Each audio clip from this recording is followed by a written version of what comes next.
ዕብራውያን መጽሐፍ ምዕራፍ 5 ከቁጥር 11 ጀምሮ ያለውን አነባለሁ። ስለዚህ ጉዳይ የምንናገረው ብዙ ነገር አለን። ነገር ግን ለመማር ዳተኞች ስለሆናችሁ ለማስተማር ለማስረዳት አስቸጋሪ ነው። በዚህ ጊዜ አስተማሪዎች ልትሆኑ ሲገባችሁ ገና የእግዚአብሔርን ቃል የመጀመሪያ ትምህርት የሚያስተምራችሁ ሰው ያስፈልጋችኋል። የሚያስፈልጋችሁም ጠንካራ ምግብ ሳይሆን ወተት ነው። ወተት የሚጋት ሁሉ ሕፃን ስለሆነ ከጽድቅ ትምህርት ጋር ገና አልተተዋወቀም። ጠንካራ ምግብ ግን መልካሙን ከክፉ ለመለየት ራሳቸውን ላስለመዱ ለበሰሉ ሰዎች ነው። ምዕራፍ 6 ስለዚህ ስለ ክርስቶስ የተሰጠውን የመጀመሪያውን ትምህርት ትተን ወደ ብስለት እንሂድ። ከሞተ ሥራ ንስሐ ስለመግባትና በእግዚአብሔር ስለማመን እንደገና መሠረትን አንጣል። እንዲሁም ስለ ጥምቀቶች፣ እጆችን ስለመጫን፣ ስለ ሙታን ትንሣኤና ስለ ዘላለም ፍርድ ትምህርት እንደገና አንመስርት። እግዚአብሔር ቢፈቅድ ይህንን እናደርጋለን ይላል። እንጸልያለን። አምላካችን እግዚአብሔር ሆይ ለእኛ በልጅ በኢየሱስ ክርስቶስ በኩል ቸርነትህን ምሕረትን ስለገለጥክልን እጅግ አድርገን እናመሰግንሃለን። በልጅ ሞት አማካኝነት እኛ ሕይወትን አገኘን። ደግሞም ሕያዋን ከሆኑት ቅዱሳን ጋር ኅብረት እንዲኖረን አደረግ። በዚህም ደግሞ ለመንፈሳዊ እድገታችን የሚያስፈልገንን ነገር በሙሉ በቤተ ክርስቲያን በኩል በቅዱሳን ወንድሞች ውስጥ ባስቀመጥከው ጸጋ በኩል ሁላችንም መተናነጽ እንድንችል እያገዝከን እየረዳህን ስላለ እጅግ አድርገን እናመሰግንሃለን። አሁን ደግሞ ጌታ ሆይ ቃልህን ከፍተናል። እኔ ቃልህን ስናገር በጥንቃቄና በማስተዋል መናገር እንድችል እንድትረዳኝ፣ የሚሰሙትም ደግሞ በማስተዋል መስማት እንዲችሉ ጸጋህ እንድታበዛላቸው እለምንሃለሁ። ሁሉም በክርስቶስ ኢየሱስ ስም ለመን፣ አሜን።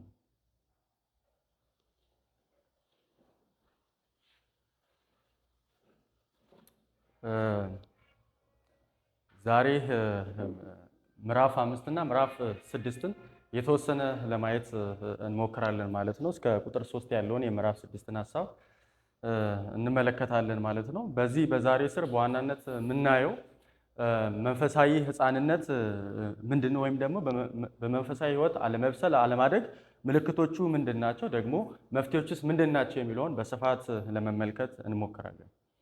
ያው ሁላችንም በክርስቶስ ኢየሱስ ስናምን መንፈሳዊያን ሆነናል ወይም ደግሞ የእግዚአብሔር ልጆች ሆነናል እና የእግዚአብሔር ልጆች ስንሆን ቅስፈታዊ የሆነ ልጅነት ነው ያገኘነው እንጂ በሂደት አይደለም፣ ሂደታዊ አይደለም። ሰው በኢየሱስ ባመነ ጊዜ በዛው ሰዓት የእግዚአብሔር ልጅ ሆኗል። ግን ደግሞ የእግዚአብሔር ልጅ መሆን ቅስፈታዊ ቢሆንም ግን ልጅ ሆኖ መቀጠል ደግሞ ሂደታዊ ነው። ወይም ደግሞ ልጅ የሆነ ሰው እያደገ በፕሮግረስ እየተለወጠ ማቹሪቲን እያሳየ አካላዊም ወይም ደግሞ ውስጣዊም ብስለትን እያሳየ ይሄዳል። ስለዚህ አሁን ዛሬ የምናየው ልጅ የሆነ ሰው በክርስቶስ ኢየሱስ ያመነ ሰው ሊኖረው ስለሚገባው መንፈሳዊ ባህሪ ወይም ደግሞ መንፈሳዊ እድገት ነው። ፕሮግረሲቭ ስለሆነው ነገር ነው የምንመለከተው ማለት ነው። ግን ደግሞ ይህንን ስናይ በጥንቃቄ መመልከት ያለብን በመንፈሳዊ ሕይወታችን እያደግን መሄዳችንም ወይም ደግሞ በመንፈሳዊ ሕይወታችን አለማደጋችን ልጅ መሆናችንን የሚወስን አይደለም። ልጅ ለመሆን ወይም ደግሞ ልጅነታችንን የሚያሳጣ አይደለም መንፈሳዊ እድገታችን የሚነግረን። ከዛ ይልቅ ግን መንፈሳዊ እድገታችን የሚነግረን ልጆች መሆናችንን የሚያሳይ ነው። ስለዚህ ልጆች መሆናችንን በእድገታችን የምንገልጥ ይሆናል ማለት ነው። ስለዚህ በክርስቶስ ኢየሱስ የሆነ ሰው የእግዚአብሔር ልጅ ሆኗል። የእግዚአብሔር ልጅ የሆነ ሰው ደግሞ የእግዚአብሔር ልጅ ሊያሳየው የሚገባውን ባህሪ በሙሉ እያሳየ ሊያድግ እንደሚገባ መጽሐፍ ቅዱስ ይነግረናል። በዚህ በእግዚአብሔር ቤተሰብ ውስጥ እኛ የእግዚአብሔር ልጆች ስንሆን ለመንፈሳዊ ሕይወታችን የሚያስፈልገንን ነገር በሙሉ እያገኘን ማደግ እንድንችል እግዚአብሔር ቤተክርስቲያንን ሰጥቶናል፣ ኅብረቱን ሰጥቶናል፣ ቃሉን ሰጥቶናል። በእነዚህ አማካኝነት እድገታችን እየጨመረ እየጠነከረ ይሄዳል። ግን ደግሞ አለመብሰል ምን ያህል አስቸጋሪ ነገር እንደሆነ፣ አለማደግ ምን ያህል አስቸጋሪ ነገር እንደሆነ ወላጆች ይረዱታል። ደግሞም መንፈሳዊ መሪዎች ወይም ደግሞ የቤተ ክርስቲያን መሪዎች አለማደግ ምን ያህል ዋጋ የሚያስከፍል ነገር እንደሆነ ይረዱታል። እግዚአብሔር እኛን ሊታገሰን ይችላል። እግዚአብሔር እኛን ሊሸከመን ይችላል። ግን ደግሞ የእኛን አለማደግ የእኛን አለመብሰል ደግሞ ምናልባትም መሪዎቻችን ላይታገሱት ይችላሉ። አለመብሰል ደግሞ ምን ያህል ከባድ ነገር እንደሆነ የሚገባችሁ በአገልግሎት ውስጥ በመሪነት ውስጥ ስታገለግሉ ነው እና አለመብሰላችሁ ለእናንተ ብቻ ሳይሆን ሊከብዳችሁ የሚገባው ለሌሎች ሰዎችም ደግሞ ሸክም ሊሆን እንደሚችል እንድናስብ የዕብራውያን መጽሐፍ አቅጣጫ የሚሰጠን እንደሆነ አስባለሁ። ስለዚህ በእነዚህ ቁጥሮች ውስጥ መንፈሳዊ ሕፃንነትና ብስለት ምንድነው? መገለጫዎች ውስጥ ምንድናቸው? መፍትሄዎች ውስጥ ምንድናቸው? የሚለውን ለመመልከት እንሞክራለን። ቁጥር 11 ላይ ስለዚህ ጉዳይ የምንናገረው ብዙ ነገር አለን፣ ነገር ግን ለመማር ዳተኛ ስለሆናችሁ ለማስረዳት አስቸጋሪ ነው ይላል። ጠንካራ ቃላቶችን ነው እዚህ ጋር የሚጠቀሙ። አስገራሚ ቃላቶች ናቸው። የምንናገረው ነገር ብዙ ይላል። ከዛ ደግሞ ለማስረዳት አስቸጋሪ፣ ደግሞ እናንተ ለመማር ዳተኞች ናችሁ ይላል። የምንናገረው ነገር ብዙ ሲል ጸሐፊው ስለዚህ የምንናገረው ጉዳይ ብዙ ነገር አለን የሚለው ከላይ አስቀድሞ የጠቀሰውን ነው። ከላይ አስቀድሞ ሲያስተምር የነበረው ስለ ኢየሱስ ክርስቶስ የሊቀ ክህነት አገልግሎት ነው። ኢየሱስ ክርስቶስ ሊቀ ካህን ነው፣ ደግሞ መስዋዕት ነው የሚለውን አይተን ነበር። ፍጹም በሆነው መስዋዕቱ በኩል እኛን ከእግዚአብሔር ጋር አስታርቋል። ደግሞ ከእግዚአብሔር ጋር መታረቅ እንድንችል ደግሞ መስዋዕታችንን ይዞ የገባ ፍጹም ሊቀ ካህናት እንዳለን ተመልክተን ነበር እና ስለዚህ ሊቀ ካህናት ስለ ኢየሱስ ክርስቶስ የምናወራው ብዙ ነገር አለን ይላል። ምን እያለ ነው? ስለ ኢየሱስ ያለን ምልከታ፣ ስለ ኢየሱስ ክርስቶስ ያለን መረዳት አሁን ያለን ብቻ አይደለም።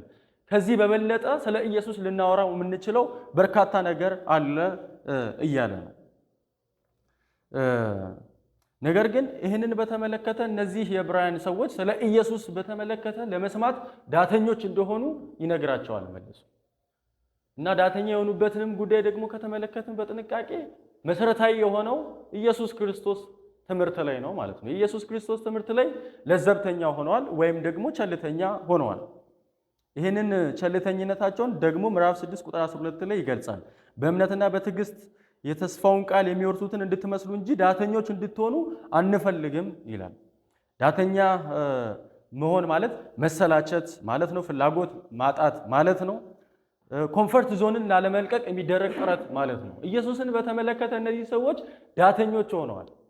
ኢየሱስን በተመለከተ የሚያስከፍለውን ዋጋ ከመክፈል ይልቅ ከኢየሱስ ክርስቶስ በመሸሽ ኮምፈርት ዞናቸውን ማስፋት ፈልገዋል። ዳተኞች ሆነዋል ሲል በዚህ መንገድ እንደሆነ መመልከት እንችላለን። ኢየሱስን በተመለከተ ዳተኞች ሆነዋል እና ዳተኞች ሆናችሁ ሲል አስቀድሞ እነዚህ አካላት ዳተኞች አልነበሩም።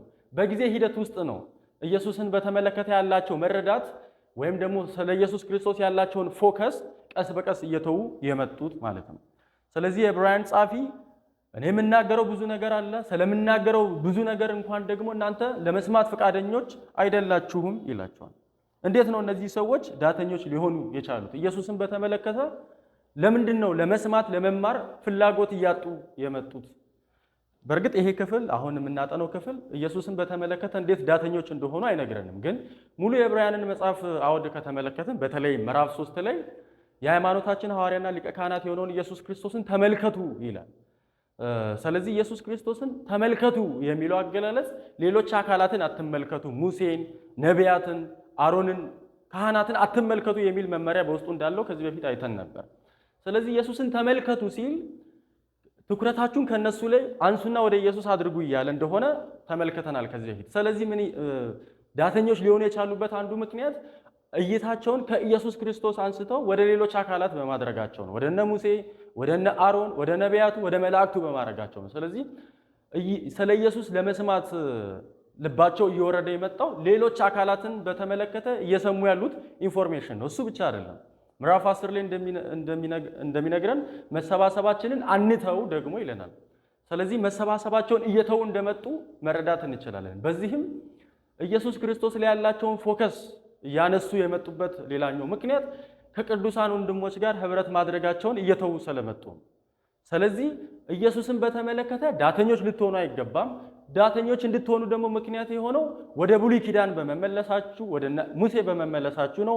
ህብረት ከቅዱሳን ጋር ማድረግ በመተዋችሁና ከሌሎች አይሁዳውያን ጋር ህብረት ማድረግ በመጀመራችሁ ነው የሚል ነገር መመልከት እንችላለን።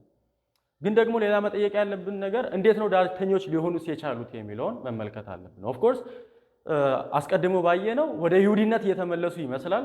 ግን ደግሞ ወደ ይሁዲነት እንዴት ነው ሊመለሱ የቻሉት? ከኢየሱስ ክርስቶስ አይናቸውን እንዴት ነው ሊነቅሉ የቻሉት ካልን ደግሞ በሐሰተኛ አስተማሪዎች ምክንያት ነው።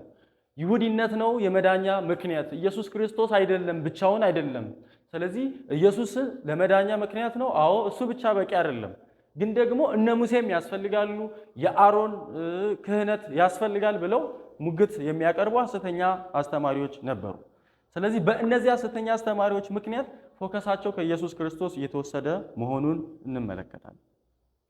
ከዛ ቁጥር 12 ላይ በዚህ ጊዜ አስተማሪዎች ልትሆኑ ሲገባችሁ ገና የእግዚአብሔርን ቃል የመጀመሪያውን ትምህርት የሚያስተምራችሁ ሰው ያስፈልጋችኋል። የሚያስፈልጋችሁ ጠንካራ ምግብ ሳይሆን ወተት ነው ይላል። በዚህ ቁጥር የጸሐፊውን ሸክም መመልከት እንችላለን።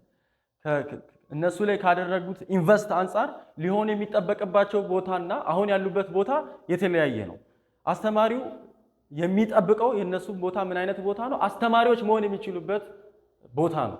እና ልቡን ተመልከቱ። የሚያስተምረው የሚለፋው ወደ ተሻለ መንገድ መምጣት እንዲችሉ ነው። እና ደግሞ የምርም በዚህ ስር የመጋቢነት ልቡን መመልከት እንችላለን ብዬ አስባለሁ። አንድ እውነተኛ መጋቢ ከሚያስብሉት አንዱ መገለጫዎች ሌሎች አካላትን መጋቢ እንዲሆኑ ብቁ ለማድረግ መስራት መቻሉ፣ መትጋት መቻሉ። እዚህ ጋርም የዕብራውያን ጻፊ ፎከሱ ከተመለከትን እነዚህ አካላት መጋቢ ወይም ደግሞ አስተማሪዎች ወደ መሆን መምጣት እንዲችሉ ነበር እየለፋ እየሰራ ነበር። ስለዚህ ሰዎች የሚማሩበት ዋናው ፐርፐዝ ደግሞ መጋቢዎችም የሚያስተምሩበት ዋናው ፐርፐዝ ተምረው ብቻ እንዳይበቁ ሳይሆን ለሌሎች ደግሞ ማስተማር እንዲችሉ ነው። አስተማሪዎች ልትሆኑ ይገባ ነበር ይላቸው። ስለዚህ አንድ መጋቢ ህዝቡ ላይ የሚሰራበት አንዱ ምክንያት ምንድነው? እነዛ የተሰራባቸው ህዝቦች ሌሎች ሰዎች ላይ መስራት እንዲችሉ ነው። ብቻውን የቤተ ክርስቲያንን ኃላፊነት ተቀብሎ ብቻውን ለማስተዳደር ሁሉም ነገር ፎከሱ እሱ ላይ ብቻ እንዲሆን የሚያደርግ አገልጋይ የእግዚአብሔር መንግስት ጉዳይ በትክክል የገባው አይመስልም። ግን ደግሞ በዚህ በዕብራውያን ጻፊ ውስጥ የምርም የእግዚአብሔር መንግስት ጉዳይ የገባው እንደሆነ የምንረዳው እነዚህ ሰዎች አስተማሪዎች መሆን እንዲችሉ ውስጡ ልፋት፣ ጥረት እንዳለበት መመልከት እንችላለን።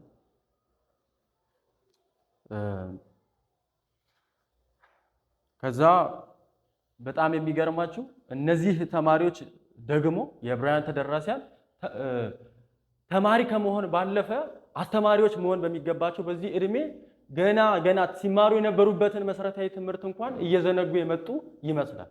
ወይም ደግሞ ያ መጀመሪያ የተማሩትን ትምህርት እንኳን እየጣሉ እንደመጡ መመልከት እንችላለን። በዚህ ጊዜ የሚለው አገላለጽ ደግሞ በተለይም ከቆዩበት ጊዜ አንጻር አይደለም ወደ ኋላ ሊንሸራተቱ ይቅርና ሌላ ብስለት ሊያሳዩ የሚገባባቸው እድሜ ነበሩ። ግን ደግሞ እነሱ በዚህ መንገድ መሄድ አልቻሉም።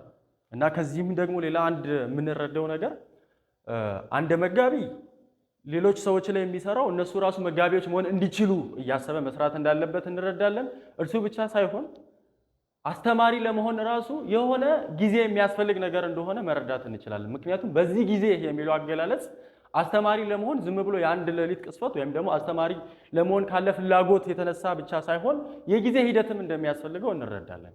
እነዚህ የዕብራውያን ተደራሲያን ክርስቶስን ካመኑበት ጊዜ አንስቶ ይሄ ደብዳቤ እስኪጻፍላቸው ባለው ጊዜ ምናልባትም የተወሰኑ ዓመታቶች ሊፈጁ ይችላሉ።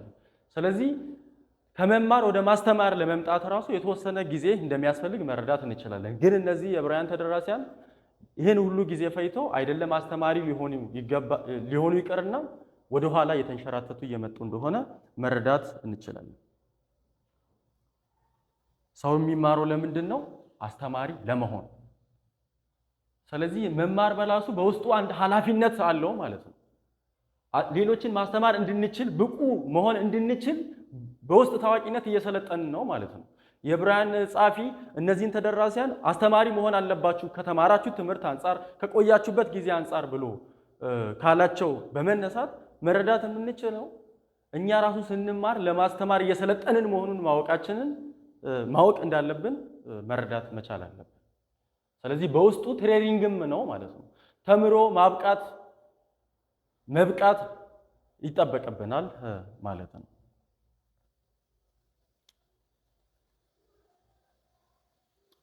ግን እነዚህ የዕብራውያን ተደራሲያን ገና የእግዚአብሔርን ቃል የመጀመሪያውን ትምህርት የሚያስተምራቸው የሚያስፈልጋቸው ሆኖ ተገኙ።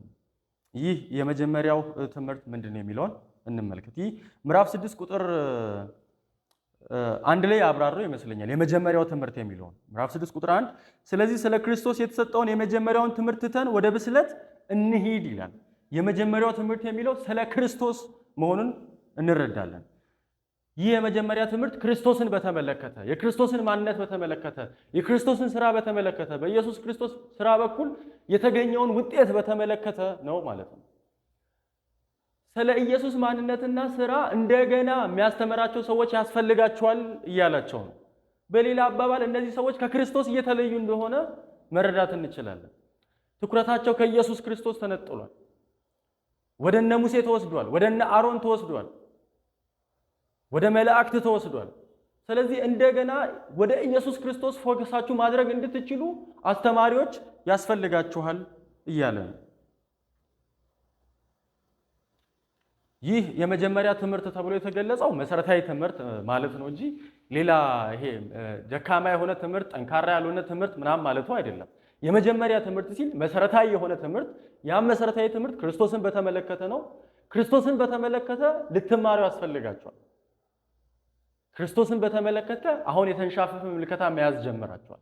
ክርስቶስን በተመለከተ ከእውነት እያፈገፈጋችሁ ነው። ስለዚህ እኛ አሁን የምናደርገው ተመልሰን ክርስቶስን እንሰብካለን፣ ተመልሰን ክርስቶስን እናስተምራለን እያለ ነው። ይሄ በጣም ኢምፖርታንት የሆነ ነገር ነው። ሰው ኢየሱስ ክርስቶስ ላይ ስቶ ሌላ ነገር ሊማር አያስፈልገውም። ወይም ደግሞ ክርስቶስ ላይ የተንሻፈፈ ምልከታ ካለው ሌላ ነገር መናገር አይጠበቅበትም። የዕብራውያን ጸሐፊ ብዙ የሚያወራው ነገር አለ ከቆዩበት ጊዜ አንጻር። ግን ደግሞ ተመልሶ እንደ አዲስ ክርስቲያን ስለ ኢየሱስ ክርስቶስ ይሰብካቸዋል። ክርስቶስ ሊቀ ካህን ነው፣ ክርስቶስ መስዋዕት ሆኗል፣ በክርስቶስ በኩል እግዚአብሔር እኛን ተቀብሎናል የሚል ትምህርት እንደገና ያስተምራል ማለት ነው። በዚህ ደግሞ በጣም መሰረታዊ የሆነው የክርስትና ትምህርት ላይ ሰው ስቶ በሌሎች ነገሮች ላይ ውይይት ሊያደርግ እንደማይገባ የሚያስረዳን ነው ማለት ነው። ኢየሱስ ላይ ከሳትንማ ምንድነው ሌላ ልናወራ የሚገባው? እስካቴዎሎጂ ላይ ወይስ ስለ ሰው ማንነት? እንደዛ አይደለም። ኢየሱስ ላይ ከሳተ ሰው ለሌላ ነገር ጊዜ ሊኖረን አይገባም። ወደ ኢየሱስ ክርስቶስ እንዲመለስ ስለ ኢየሱስ ክርስቶስ እንደገና ደጋግሞ መስበክ መቻል አለበት። የሚያስተምራችሁ አካል ያስፈልጋችኋል። ከዛ ደግሞ የሚያስፈልጋችሁ ጠንካራ ምግብ ሳይሆን ወተት ነው ይላል። የሚያስተምራችሁ አካል ብቻ ሳይሆን እናንተን የሚያስፈልገው ደግሞ የምትመገቡበትም የምግብ አይነት ምን እንደሆነ ተለይቶ ሊነገራችሁ ይገባል እያለ ነው። አስተማሪ ያስፈልጋችኋል፣ ደግሞም ምግቡ ወተት ሊሆን ይገባል እያላቸው ነው ማለት ነው። ሕፃናት መመገብ የሚጀምሩት ያው እንደምታውቁት በወተት ነው እና ደግሞ በጊዜ ሂደት ውስጥ ይህንን የምግብ አይነት ሊተዉ ኤክስፔክት ይደረጋል። ያንን ካልተውና ወደ ጠንካራ ምግብ ካልተሸጋገሩ ወላጆቻቸው ይደነግጣሉ። ምናልባትም ወደ ሆስፒታል ምናምን ሊወስዷቸው ይችላሉ። እና እነዚህ ሰዎች አሁን ወተት መጋት የሚገባቸው እድሜ ላይ አይደሉም ያሉት፣ ወይም ደግሞ ሁኔታ ላይ አይደለም ያሉት። ጠንካራ ምግብ ነው መብላት የሚጠበቅባቸው። ግን ደግሞ እነዚህ እንደገና ወተት ያስፈልጋቸዋል እያለ ነው። የመጀመሪያው ትምህርት ያስፈልጋቸዋል። ኢየሱስን በተመለከተ ገና ልታውቁ ይገባቸዋል። ጠንካራ ምግብ አያስፈልጋችሁም እያለ ነው። ሌላ ነገር እናንተ ልትሰሙ ልትማሩ አይጠበቅባችሁም። ኢየሱስ ላይ ስታችሁ ወደ ኢየሱስ ካልተመለሳችሁ በስተቀር ሌላ ጠንካራ ብለን የምናስባቸውን ትምህርቶች አንሰጣችሁም እያለ ነው። ይህ የዕብራውያን ጸሐፊ የነዚህ የዕብራውያን ተደራሲያን ጤንነት አሳስቦታል፣ ተጨንቋል። ምክንያቱም ከወተት ወደ ጠንካራ ምግብ አልተሸጋገሩም። ስለዚህ ከወተት ወደ ጠንካራ ምግብ እንዲሸጋገሩ አስቀድሞ ወተቱን በተደጋጋሚ በመጋት በተደጋጋሚ መስጠት አስፈላጊ እንደሆነ ገብቶታል። ያሉበትን በሽታ አውቋል። ከዛ ደግሞ መድኃኒቱ ምን እንደሆነ ገብቶታል። ወተቱን ማስጋት የመጀመሪያውን ትምህርት መስጠት። ግን እዚህ ጋር ወተትና ጠንካራ ምግብ ሲባል ምን እያለ ነው የሚለውን መረዳት መቻል አለብን። ያው የተሳሳተ ኢንተርፕሪቴሽን እዚህ ጋር ስላለ ነው። ወተት ሲባል ማሰብ ያለብን ከኮንቴክስቱ አንጻር ስለ ክርስቶስ ለእኛ ስላደረገው ስለ ክርስቶስ ማንነት በክርስቶስ በኩል ስለተገኘው ፋይዳ ነው ወተት እያለ ያለው። ስለዚህ ወተት ነው የሚያስፈልጋችሁ ሲል እንደገና ወደ ኢየሱስ ክርስቶስ ልትመለሱ ይገባል እያለ ነው። ከዛ ደግሞ ጠንካራ ምግብ አያስፈልጋችሁም ሲል ደግሞ እናንተ ለክርስቶስ ማድረግ የሚገባችሁ ነገር አለ። ክርስቶስ ስለእናንተ ሞቷል፣ ዋጋ ከፍሏል፣ መከራ በልቷል። እናንተ ደግሞ ስለ ክርስቶስ ዋጋ ልትከፍሉ፣ ስለ ክርስቶስ መከራ ልትበሉ ይገባችኋል። ክርስቶስ ስለእናንተ ሲል ኖረ፣ ደግሞም ስለእናንተ ሲል ሞተ። እናንተም ደግሞ ጠንካራው ምግብ ማለትም ስለ ክርስቶስ ስትሉ ልትኖሩ እና ስለ ክርስቶስ ስትሉ ልትሞቱ ይገባል እያለ። ስለዚህ እናንተ አሁን የሚያስፈልጋችሁ ወተት ነው። ክርስቶስ ምን አደረገላችሁ፣ ምን ሆነላችሁ የሚለውን ትምህርት ማወቅ መቻል አለባችሁ እንጂ ስለ ክርስቶስ ዋጋ ክፈሉ፣ ስለ ክርስቶስ ተሰደዱ ልንላችሁ አያስፈልግም። ለምን? ክርስቶስን በተመለከተ እንኳን ያላችሁ መረዳት እየወረደ መጥቷል። ስለዚህ እንዴት ነው ስለ ክርስቶስ መከራ ተቀበሉ ብዬ ልሰብካችሁ የምችለው እያላቸው ነው። ጠንካራ ምግብ ያለውን በሁለት ከፍለን መረዳት እንችላለን። ምናልባትም አሁን ከተረጎምኩ ትርጉም አንጻር ተግባራዊ የሆኑ የክርስቲያናዊ መመሪያ ግዴታዎችን እያወራ ነው ጠንካራ ምግብ። ሁለተኛ ደግሞ ዶክትሪናል በሆነ ሴንስ ሆኖ ስለ ክርስቶስ ኢየሱስ ልንከፍለው ስለሚገባው መስዋዕትነት ጠንካራ የሆኑ መመሪያዎችን ያዘሉ ትምህርቶችን የሚያመለክት ነው ማለት ነው። ስለዚህ ጠንካራ የሆነ ትምህርት አያስፈልጋችሁም እያለ ነው እነዚህን አካላት። ቁጥር 14 ጠንካራ ምግብ ግን መልካሙን ከክፉ ለመለየት ራሳቸውን ላስለመዱ ለበሰሉ ሰዎች ነው ይላል። ኮሮላሪ የሚባል አለ አይደል? ኢሚዲየት ኢንፈረንስ የሚባል ሎጂክ ላይ ለህፃናት ወተት ነው የሚያስፈልገው ካልን ደግሞ ለትልቅ ሰዎች ደግሞ ጠንካራ የሆነ ምግብ ያስፈልጋቸዋል እያለ ነው። እዚህ ጋር ደግሞ ቁጥር 14 ላይ ይመጣና ጠንካራ ምግብ መልካሙና ክፉን ለመለየት ራሳቸውን ላስለመዱት ነው ብሎ ደግሞ አንደኛው እውነት ከሆነ ሁለተኛው የግድ እውነት መሆኑን ማይቀርን ነገር ያነሳል ማለት ነው። ጠንካራው የሆነ ግን የበሰለ ሰው ግን ጠንካራ የሆነ ምግብ ያስፈልገዋል ይላል። እዚህ ጋር የመብሰልና ያለመብሰልን ትርጉም መመልከት እንችላለን። ምንድነው? ክፉንና መልካሙን ለይቶ ማወቅ ነው።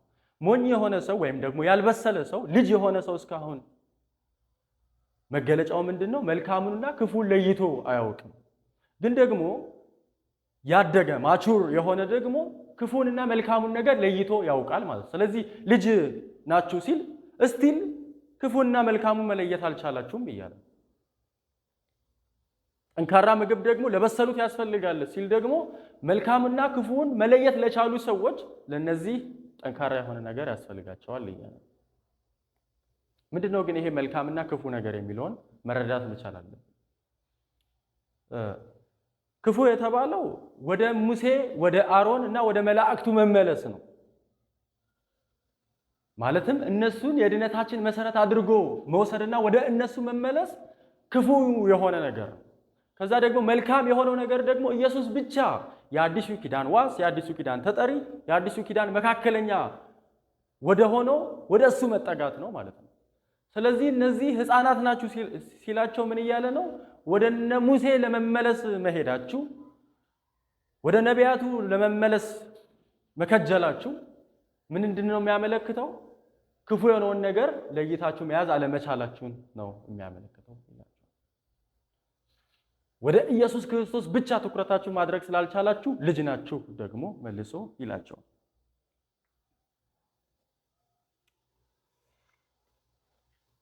ስለዚህ የእነዚህ የዕብራውያን መጽሐፍ ተደራሲ ከኢየሱስ ክርስቶስ ይልቅ እነ ሙሴን እና የብሉይ ኪዳንን ዋሶችን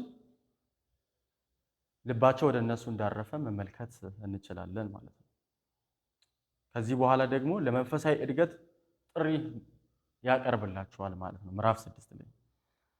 በዚህ ጥሪ ውስጥ ግን 6 መሰረታዊ የሆኑ የክርስትና አስተምህሮቶችን ይነግረናል። ሁለት ሁለት እያደረገ ፓራል አድርጎ መግለጽ ይጀምራል። ቁጥር 1 ስለዚህ ስለ ክርስቶስ የተሰጠውን የመጀመሪያውን ትምህርት ትተን ወደ ብስለት እንሂድ፣ ከሞተ ሥራ ንስሐ ስለመግባትና በእግዚአብሔር ስለማመን እንደገና መሰረትን አንጣል ይላል። ስለ ክርስቶስ የተሰጠውን የመጀመሪያውን ትምህርት ትተን መሰረትን እንደገና አንጣል ይላል።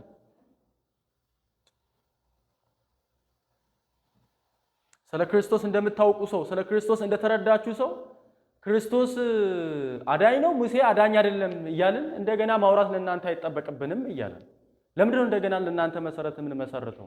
ስለ ክርስቶስ የተሰጠ የመጀመሪያ ትምህርት አለ። ክርስቶስ አዳኝ እንደሆነ ከተረዳችሁ እሱ ላይ ብቻ ተጣበቁ። ለምንድን ነው ወደ ኋላ እኛን የምትመልሱት እያለን የሆነ ቁጣ ያለበትን ይመስላል። አሁን መሄድ ያለብን ወደ ብስለት ነው። ሌትስ ሙቭ እያለ ወደ ብስለታችን እንሂድ። ክፉንና መልካሙን ለይተን ሌላ ጠንካራ ምግቦችን ወደ መብላት እንምጣ እያላቸው እና ይሄ የመጀመሪያው ስለ ክርስቶስ የተሰጡ ትምህርቶች ምንድናቸው የሚለውን ቀጥሎ ያብራራልናል። ንስሐ ስለመግባትና በእግዚአብሔር ስለማመን እንደገና መሰረትን አንጣል ማለት ነው ይላል። ስለዚህ አስቀድሞ የተጣለውን መሰረት እያነሳ ነው ማለት ነው። አስቀድሞ የተጣለው መሰረት ንስሐ ስለመግባትና በእግዚአብሔር ስለማመን ነው ማለት ነው። እነዚህ ሁለቱ ነገሮች የማይነጣጠሉ ነገሮች ናቸው። ሁለቱም በተመሳሳይ ጊዜ ሊመጡ ይችላሉ። ምናልባትም ኦርዶስ ሳሉተስን ስንማር ከዚህ በፊት አይተናል። በክሮኖሎጂካል ኦርደር ሳይሆን በሎጂካል ኦርደር ነው የምንረዳው የሚለውንም ከዚህ ጋር ተያይዞ አይተን ነበር።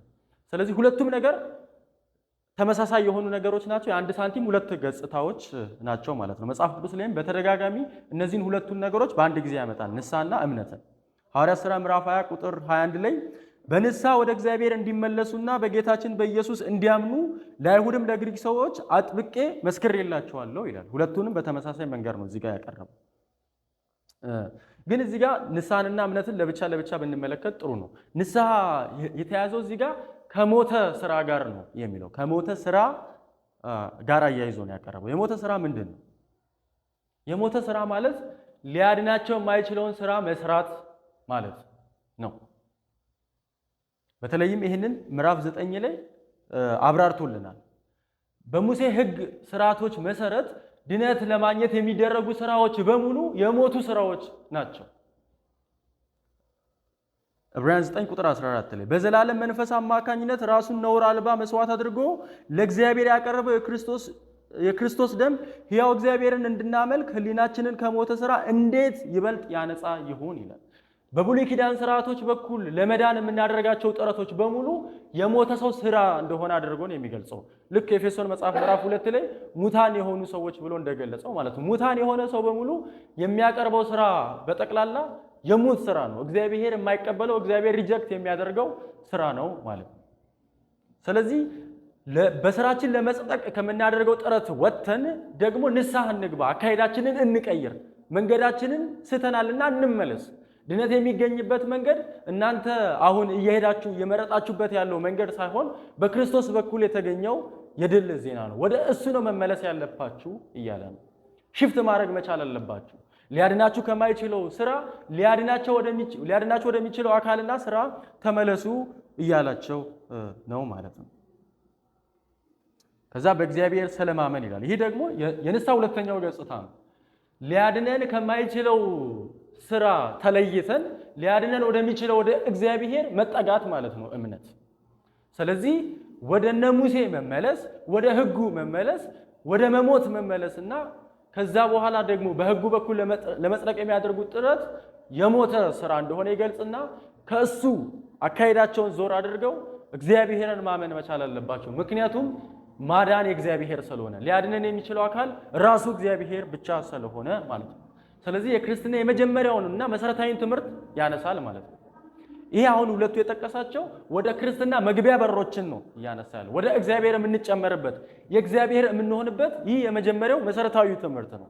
ሰው የእግዚአብሔር የሚሆነው እንዴት ነው? ስራው ሊያድነው እንደማይችል አምኖ ሊያድነው ወደሚችለው ወደ እግዚአብሔር ፊቱን ማዞር ሲችል ነው። በዚህ አማካኝነት ወደ እግዚአብሔር ይገባል ማለት ነው። ከዛ ቀጥሎ ሁለት ነገሮችን ያነሳል።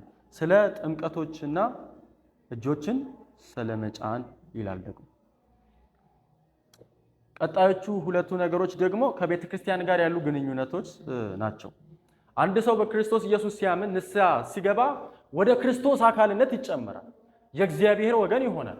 ቀጥሎ ግን አሁን ጥምቀትና እጅ መጫን የሚለው ደግሞ እነዚህም መሰረታዊ ነገሮች እንደሆኑ እንድታስቡ ፈልጋለሁ። መሰረታዊ ነገሮች እነዚህ ደግሞ ወደ ክርስቶስ ከመጨመር ባለፈ የክርስቶስ አካል ወደ ሆነችው ቤተክርስቲያን ደግሞ የሚጨምሩን ናቸው ማለት ነው። ወደ ቤተክርስቲያን ያመጣል ደግሞ እነዚህ ሁለቱ ነገሮች ወደ ቤተክርስቲያን እንደሚጨምሩ የምንረዳው ሐዋርያት ሥራ መጽሐፍ ምዕራፍ 2 ላይ ነው።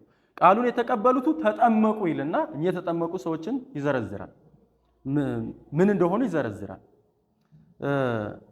በዚያም ቀን 3000 ያህል ሰዎች በቁጥራቸው ላይ ተጨመሩ። በአማኞች ማህበረሰብ በቅዱሳን መካከል በመጠመቃቸው ምክንያት ተጨመሩ ይልና እነርሱም በሐዋርያት ትምህርትና በህብረት እንጀራን በመቁረስ በጸሎት ይተጉ ነበር።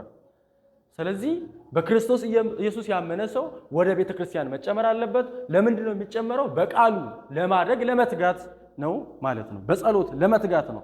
በእነዚህ ነገሮች ደግሞ እያደገ ይመጣል ማለት ነው። እነርሱም በሐዋርያት ትምህርትና በህብረት እንጀራን በመቁረስ በጸሎት ይተጉ ነበር። በሐዋርያትም እጅ ብዙ ድንቅና ታምራት ይደረግ ስለነበረ ሰው ሁሉ ፍርሃት አደረበት። ያመኑትም ሁሉ በአንድነት ነበሩ።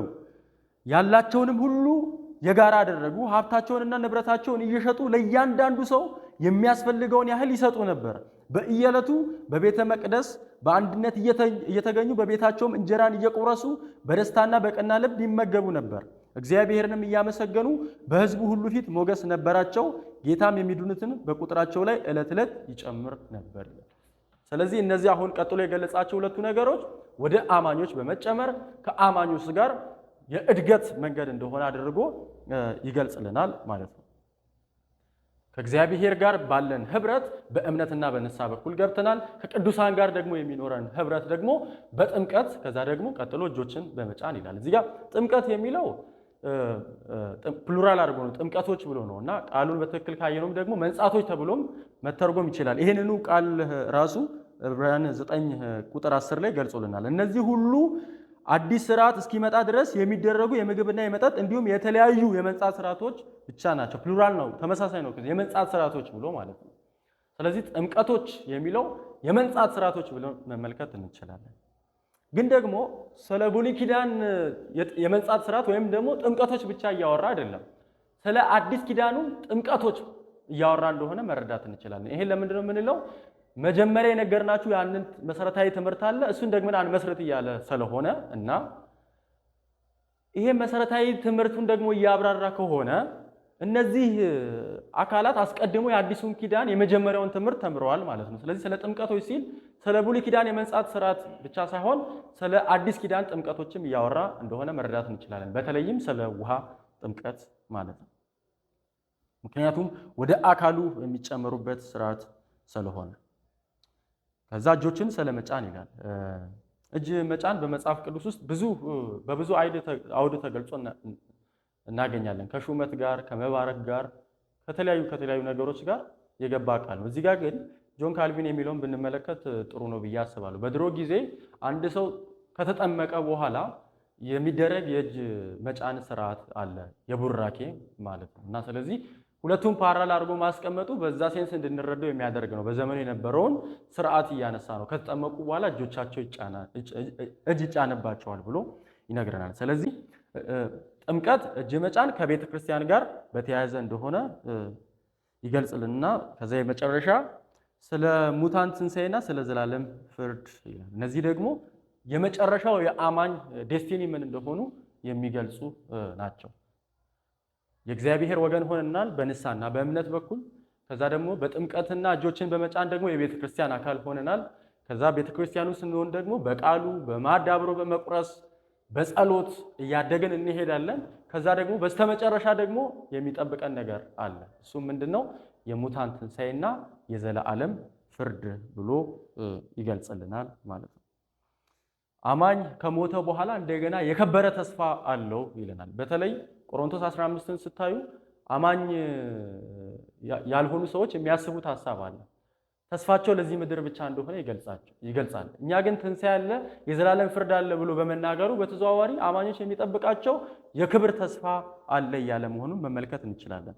ይህ ተስፋ ከክርስቶስ ጋር አንድ መሆን ነው። ፊልጵስዩስ መጽሐፍ ምዕራፍ 1 ቁጥር 23 ይህ ተስፋ ክርስቶስን መምሰል ነው። አንደኛ ዮሐንስ መልእክት ምዕራፍ 3 ቁጥር 2 ይህ ተስፋ የክርስቶስን ፊት ማየት ነው። ራእይ መጽሐፍ ምዕራፍ 22 ቁጥር 4 ይሄ አሁን የጠቀስኩት ከብዙዎቹ ጥቂቱን ነው።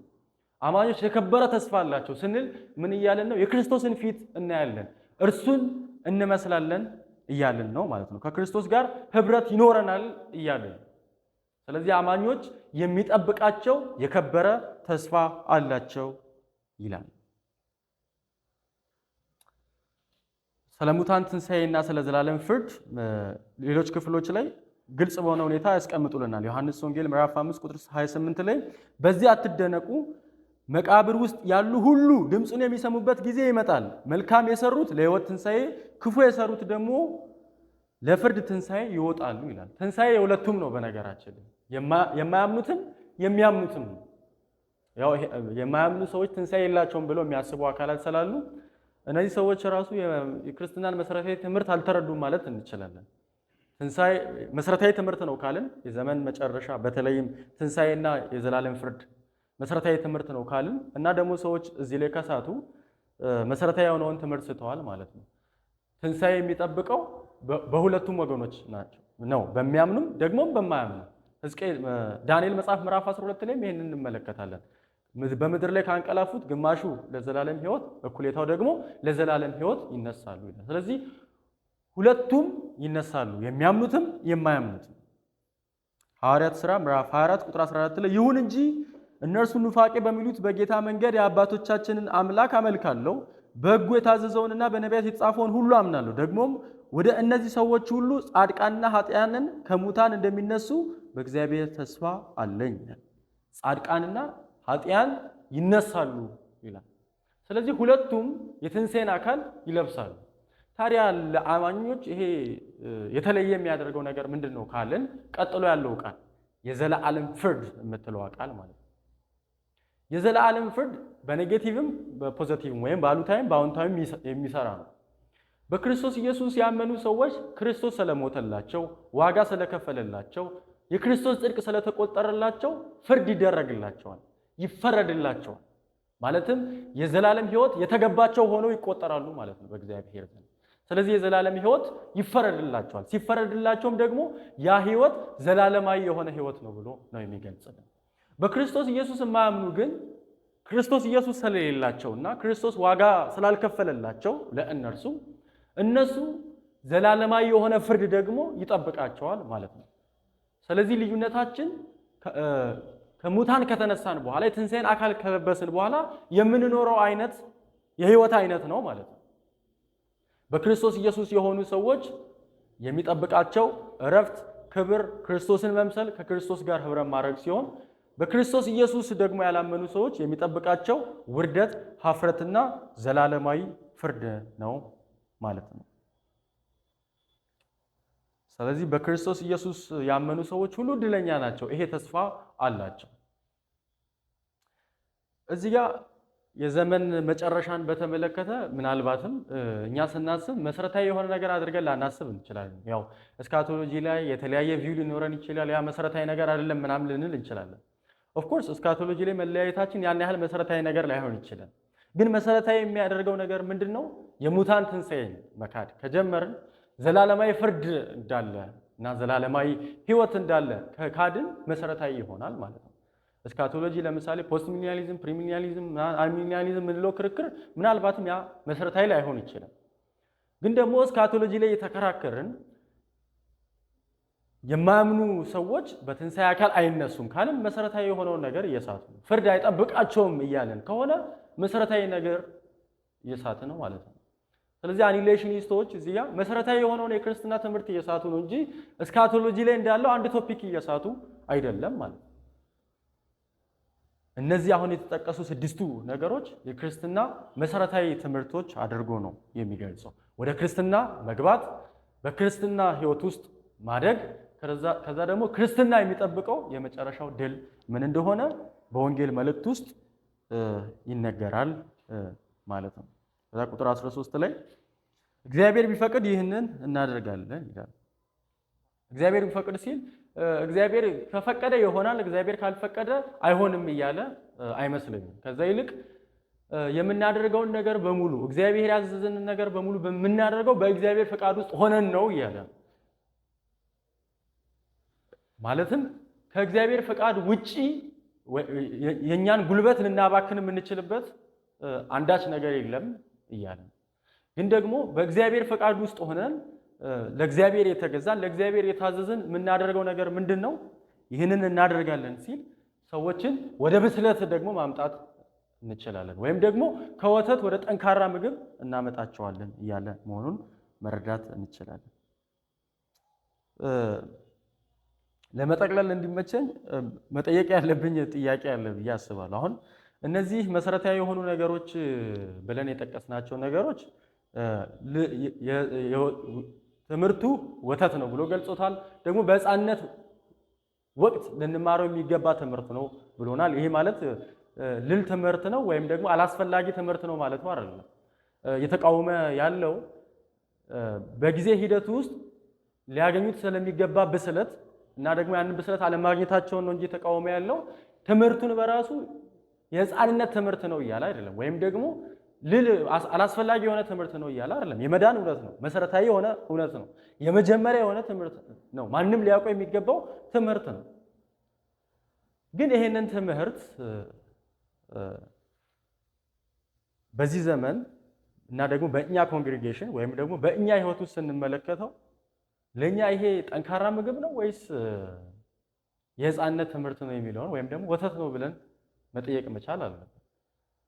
በነገራችን ላይ የሕፃንነት ትምህርት ነው የሚለው አሁን እኛ እየተቸገርንበት ያለው ትምህርት ነው። በጣም ጠንካራ ትምህርት ነው አሁን እየተነሳ ያለው። ማለትም ካለንበት ጊዜ ቆይታ አንጻር እኚህን ነገሮች እንኳን መረዳት ካልቻለን ወይም ደግሞ እነዚህ ነገሮች ላይ ጠንካራ የሆነ አቋም ከሌለን ከነዚህ ከዕብራውያን ሰዎች የተለየን ሰዎች አይደለንም ማለት ነው። ይሄ ግሳጼ መልሶ እኛ ላይ የሚደርስ ነው ማለት ነው። ስለ ድነት በክርስቶስ በኩል ስለተገኘው እምነት ደግሞ ከስራ ተለይተን ወደ ክርስቶስ መቅረብ ካልቻለን ተመልሰን እንደ ዕብራውያን ሰዎች የሕፃንነት ትምህርት ወተት መጋት የሚያስፈልገን ሰዎች እንሆናለን። ግን ደግሞ ከቆየንበት ጊዜ አንጻር ኤክስፔክት የሚደረግብን አስተማሪዎች ልንሆን ይገባል ብዬ አስባለሁ። ይሄ ችግር እኔ እንደማስበው የእኛ ችግር ነው ብዬ አስባለሁ። የዕብራውያን ሰዎች ችግር ማለት ነው። እኛን የማያጋጥመን ችግር አድርገን እንድናስብ አልፈልግም።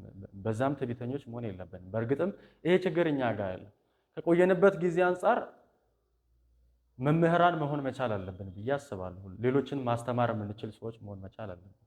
እንደገና ስለ ክርስቶስ አዳኝነት በክርስቶስ በኩል ስለተገኘው በረከት የሚነግረን ሰው አያስፈልገንም። ይሄን ስል ምን እያልኩኝ ነው? ስለ ክርስቶስ ሁሌ ማውራት የለብንም እያልኩ አይደለም። ክርስቶስን በተመለከተ እየሳትን ክርስቶስን በተመለከተ ከመንገድ እየወጣን ሁልጊዜ ያንን ሊነገረን አይጠበቅብንም። ከዛ ይልቅ አሁን እኛ ልንሸጋገር የሚገባው ስለ ክርስቶስ ዋጋ ለመክፈል፣ ስለ ክርስቶስ ለመስዋዕት፣ ስለ ክርስቶስ ለመሞት፣ ስለ ክርስቶስ ዋጋ ለመክፈል ኤክስፔክት ይደረግብናል ማለት ነው። ስለዚህ ክርስቲያን የሆኑ ሰዎች በሙሉ ክርስቶስ ዋጋ ከፍሎላቸዋል፣ በክርስቶስ ነፃ ወጥታችኋል፣ ድናችኋል ከማለት ባለፈ ስለ ክርስቶስ የምትኖሩት ኑሮ አለ፣ ስለ ክርስቶስ የምትቀበሉት መከራ አለ፣ ስለ ክርስቶስ የምትሰደዱት ስደት አለ የሚለውን ልናውቅ ይገባል ማለት ነው። እንጸልይና እንጨርሳለን። እግዚአብሔር ሆይ ከልጅነት ሕይወት እንድታወጣን ወደ ጥንካሬ እንድታሸጋግረን እንለምንሃለን። በቃል ውስጥ የሚገኘውን ብርሃን እያየን በሱ መደሰት ማድረግ እንድንችል ደግሞም ለዚህ ለቃልህ እውነት ዋጋ የምንከፍል ሰዎች እንድንሆን እንድታበረታን እንለምንሃለን። ስንፍና ዝለት ደግሞ ከኛ ሕይወት እንዲወጣ ጸጋህ እንድታበዛልን እለምንሃለሁ። ሁሉም በክርስቶስ ኢየሱስ ለመን፣ አሜን።